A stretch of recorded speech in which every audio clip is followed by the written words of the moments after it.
If you are having trouble growing potatoes, consider growing this, the African potato mint.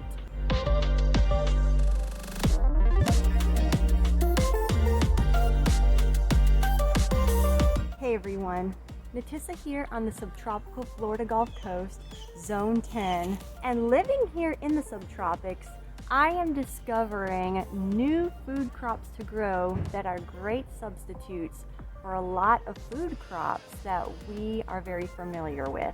And they a lot of times grow better in my hot and humid climate and can handle a lot of my sandier soils. This I am holding in my hand is a wonderful potato substitute called the African potato mint. It originates from the tropical climates of Africa, which is perfect for where I live. It grows very well through my hot and humid summers. It makes a nice ground cover, and it's only about a foot high, maybe about 2 feet out and around, and it makes a beautiful clumping plant for our summertime. In the fall, it produces these beautiful purple bluish flowers that the bees love, and it's just plain beautiful for us gardeners. And in the winter time, as the temperatures are getting cooler and the days are going shorter, the tubers are formed. And when your plant is completely died back, completely dormant, you can just scoop out the tubers. So just a couple days ago, I harvested 2 plants, and I used these fancy new gloves my parents got me. It looks like there are little shovels at the end of the fingertips. Not necessary for harvesting, but it's always fun to try new gardening gadgets when you can, and I admit it was fun to use. So how you harvest the African potato mint is, like I said, when it completely dies back, it goes dormant, you find the base of your plant. And all you do is just below a couple inches of the surface, you can scoop up a nice handful of these little tubers that look like potatoes, and they're not that big, so they might be hard to spot in your soil, but just move your hands around, keep digging, and you'll find them.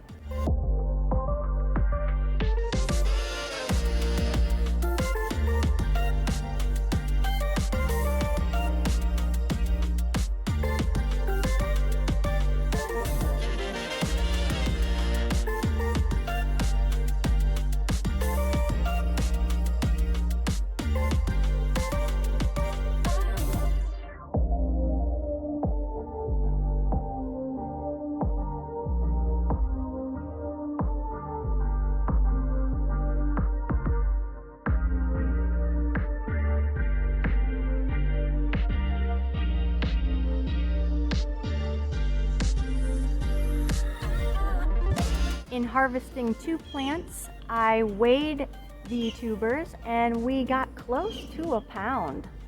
I think that may have been considered a small harvest, but this summer has been very difficult with extreme heat, no rain, and I did do my best at keeping the soil moist, but I don't think it was good enough. So this plant has gone through probably a number of dry periods, and of course, did my best with mulching because that helps keep moisture in. And over time feeds your soil, which feeds the plants. But just a couple weeks ago, as I was planting my spring plants, I did come across another handful of tubers where I was digging. So this is testimony to me that even though I don't have the most perfect conditions for this plant, it still is producing me food. With my harvested tubers, I brought them inside along with the plant itself for further inspection.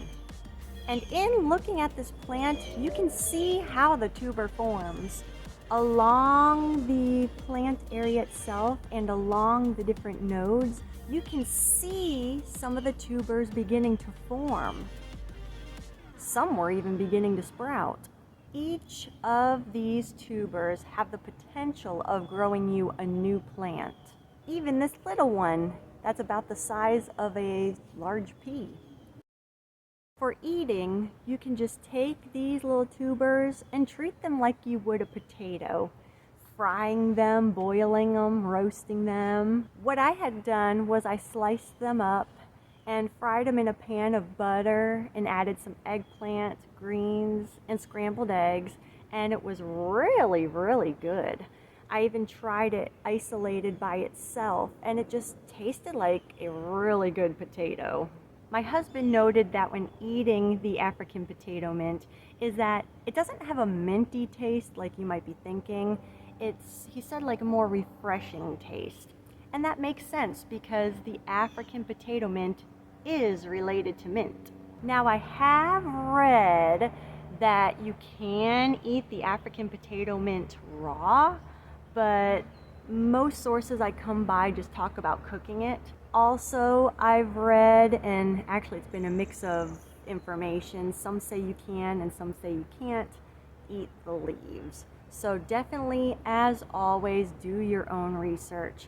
But I personally, at this point, have just been cooking the tubers themselves. Now, how can you propagate the African potato mint? Very easy. When harvesting, always be sure to leave tubers in the ground. These tubers sprout up as soon as it starts getting warm out, and they will produce big, beautiful plants that will feed you in the next year. Another way to propagate them is through cuttings.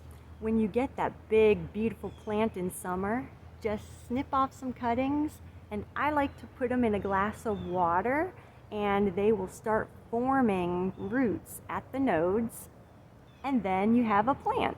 In fact, that's how I got many of my plants this year.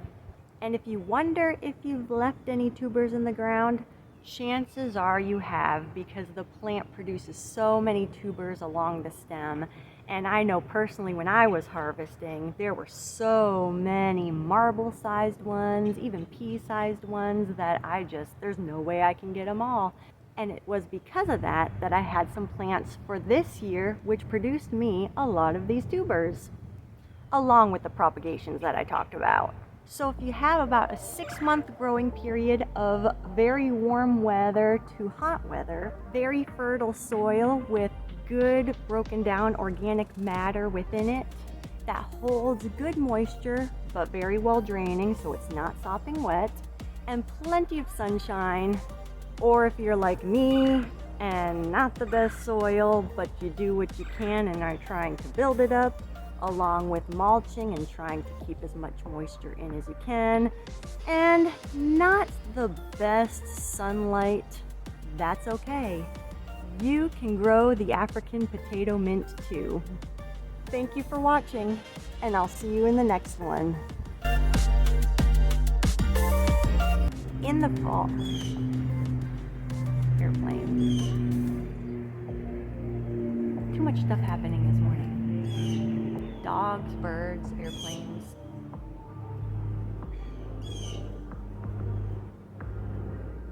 It's okay. We're still gonna do this. We're still gonna do this. All right. Let's see.